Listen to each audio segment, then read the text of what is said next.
We're on the 8th count at the moment, and the gap between the two ladies, Michelle Mulhern and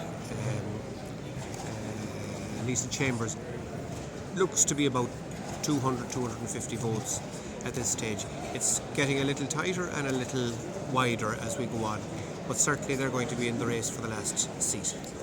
So Jared, things are looking good for yourself here in Mayo. How are you feeling as the second day counting kicks off, and where do you think it stands in terms of the fourth seat? Are you confident Lisa will get in? Well, look, we're still a long way to go here. There's a lot of votes to distribute, but it looks good.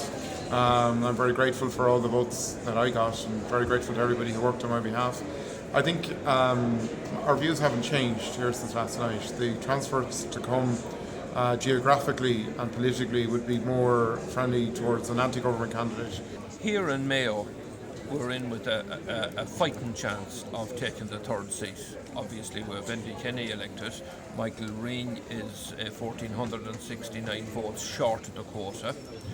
And Michelle Mulhern is still there. Michelle Mulhern is 176 votes short of behind Lisa Chambers.